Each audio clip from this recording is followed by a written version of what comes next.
Good morning, students. Today I will continue the same chapter from the last topic I've discussed, that is transgenesis. Transgenesis in animals and transgenesis in plants. Today I will deal with a new topic, a very interesting one, that is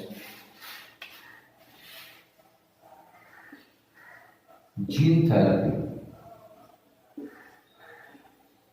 Now, as we must know, what is a gene? Now, gene is the productive and functional unit of DNA from which mRNA, rRNA, tRNA and proteins are synthesized.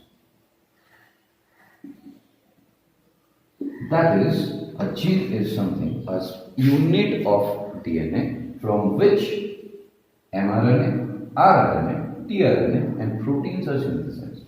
Now, our concern is mostly with proteins. Now, why proteins? Basically, our many activity is dependent only on protein, right from the enzymatic activity, hormonal activity, etc. Now, what is gene therapy and how it is related to this definition of ours? That is the productive and functional unit of DNA. Now, gene therapy is a kind of therapy, a technique by which we rectify gene. Rectify gene? Now, what is rectification of gene? Now, say for example, a gene is producing a particular protein. Say insulin, or say some plasma proteins.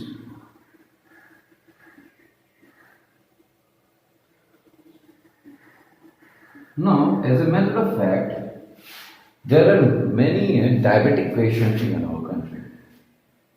In those diabetic patients, the main concern is they are not capable of producing insulin in a greater amount or the required amount, or the insulin which is being produced by them is not a perfect one.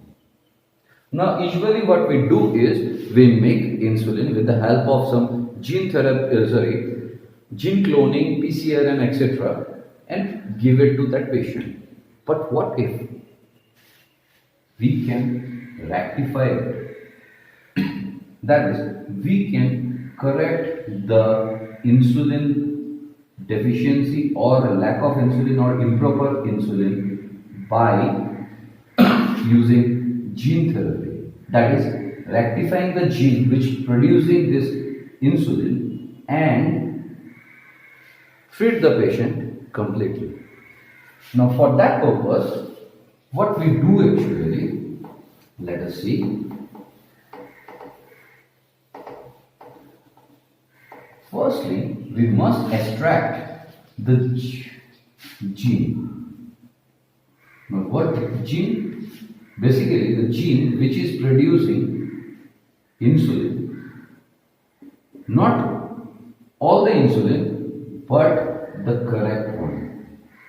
From a person who is actually producing insulin very good.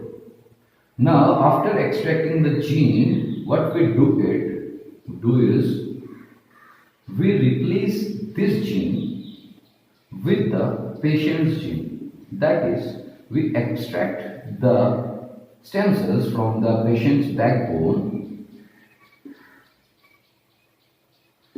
and we replace the gene which is going to produce the beta cells of islets of Langerhans in pancreas में जो beta cells है जो इस gene से beta cells का जो pancreas में है, जो बेसिकली क्या प्रोड्यूस करता है, इंसुलिन जो उसका खराब हो गया था, what we do, we rectify और we just change it, we change this correct gene with this, we discard it and we put this gene into the action.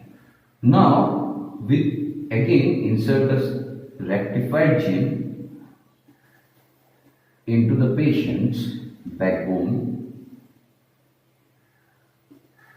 Now when we have inserted this rectified gene inside the backbone of the patient, in the next cycle what the patient will do, it will produce some of the cells in pancreas with rectified insulin in it.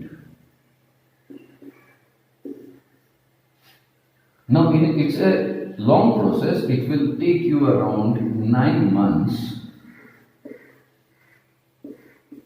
to completely rectify the gene producing insulin in the diabetic patient, and with the increase in the number of cells having rectified gene, we decrease the amount of medicines taken by this patient.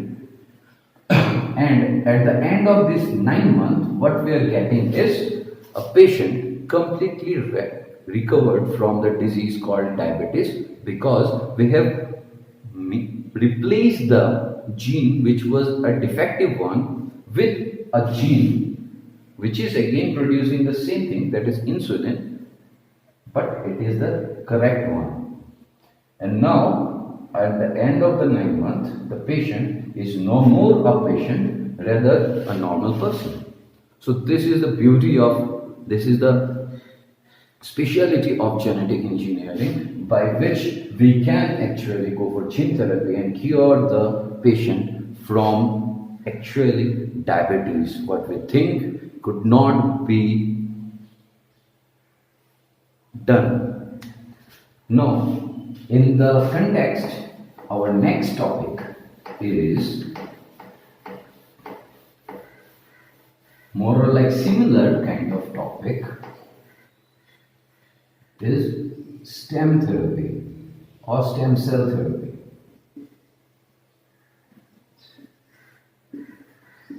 Now, what is a stem cell? Stem cell is a particular undifferentiated cell which didn't lose the property called totipotency. Now what is totipotency? It is the capability of a cell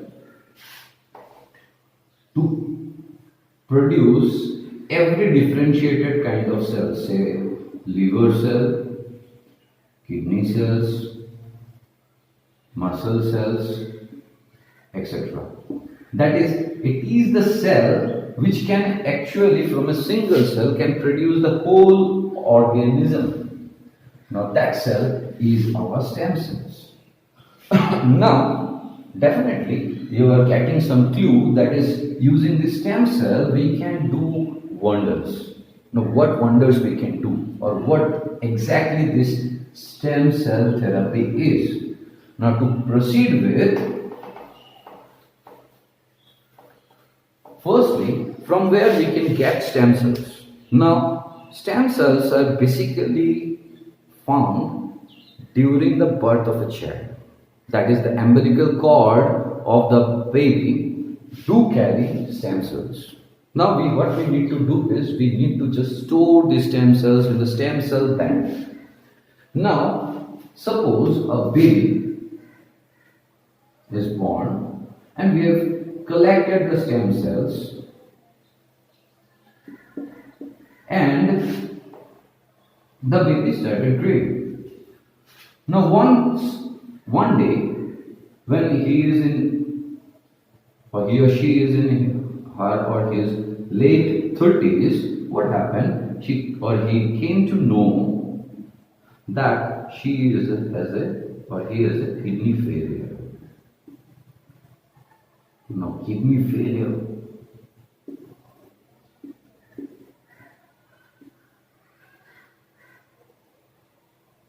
what can be done? Now there comes the stem cells. Now during his or her birth time, we have stored these stem cells in stem cell bank. Now what happened next is he or she will go to that stem cell bank and say that yes, my kidney is failed. Now what should I do? Now what they did actually, don't worry brother, sister, don't worry. What we can do is we will use your stem cell and we will subject it into such a condition so that it can produce kidney cells. Or directly you can say the kidney. Now it almost takes around 3 months time to produce the whole kidney. Now the patient who had a kidney failure now replaced its kidney with a new kidney of his or her own stem cells without any complications, without finding any donor, without finding anybody, or without matching the blood groups and etc., which we need to do for a kidney failure patient. But we don't have to do just using these stem cells. Now what does the stem cells do? Stem cells was subjected to a certain kind of stress so that it can produce the kidney cell. Now once the kidney is produced, now you can replace the failed kidney with the new one, and it's none other than it's the patient's one only. Now after the transplantation, the patient is all fine and he is now happy. So this is stem cell therapy. Now I will further continue my class with another interesting technique by which we can find different diseases which is actually present in our body. That is Elisa. And what is Elisa? It is enzyme linked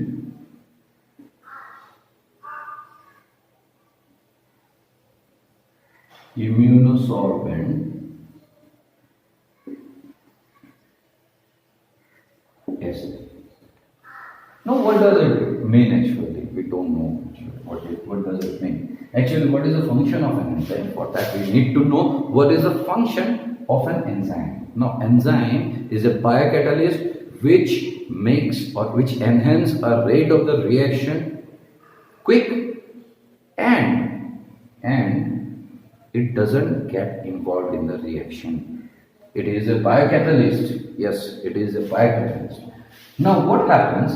A patient, a particular group of patients, those who have some fever and some condition, but they're not able to find out what is that thing which is causing that fever or the disease. In such cases, say for example, maybe that person is facing the problem called malaria. Now to avoid that thing, what is done is they will start forming antibodies, and this antibody will be tagged with enzyme,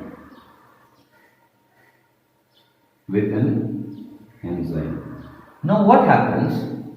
This complex is used in the blood serum which is collected from the patient, and it is subjected to a reaction. Now if very minute quantity of antigen is present in the blood, so this enzyme, as this enzyme is present, it will definitely get bind with the particular antigen.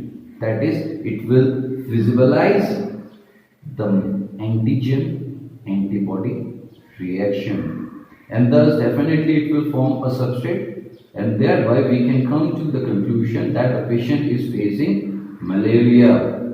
Now what is this? That is, antibody antigen reaction is enhanced by this particular enzyme, so that a minute quantity of antigen can also be examined or determined or can be found in the blood of the particular patient suffering from any disease. Now, these are some few techniques which I've discussed today in my lecture. Now, if you have any doubts, any queries, please don't forget to DM me. And if you like the video, please share, please like it. Thank you for today.